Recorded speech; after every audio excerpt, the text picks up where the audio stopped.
میری بھابھی ہیں جو ہر وقت بچوں کو گالیاں نکالتی رہتی ہیں، تو وہ پروگرام دیکھ رہی ہیں، وہ سن لیں۔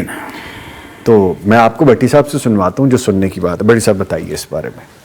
نبی رحمت صلی اللہ علیہ وسلم کا ارشاد گرامی ہے کہ وَالْمَرْأَةُ رَاعِيَةٌ عَلَى بَيْتِ بَعْلِهَا وَوَلَدِهِ، کہ عورت جو ہے وہ اپنے خامند کے گھر، خامند کے مال اور اس کے بچوں کی مسئول ہے۔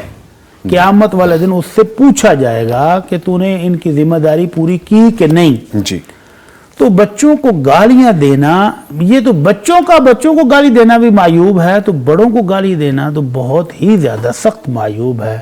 اور اللہ کے نبی صلی اللہ علیہ وسلم کا فرمان ہے کہ سباب المسلم فسوق، مسلمان کو گالی دینا تو یہ سخت نافرمانی ہے اللہ تعالیٰ کی۔ تو اس لیے ان کو بچنا چاہیے، اور بچوں کی تربیت پر نہایت منفی اثر پڑے گا۔ جو ماں اس قدر بچوں کو گالیاں دینے والی ہو تو بچے کیا سیکھ رہے ہوں گے؟ یقیناً وہ بھی یہ گالیاں سیکھ رہے ہیں، تو یہ والدین کے لیے صدقہ جاریہ بن جانا ہے۔ ٹھیک ہے، ٹھیک۔ بری تربیت کی اور یہ نسل در نسل چلتا جائے گا، تو ایسی ماں کو اللہ سے توبہ کرنی چاہیے اور اپنی زبان کی حفاظت کرنی چاہیے اور بچوں کی تربیت کا خاص خیال کرنا چاہیے۔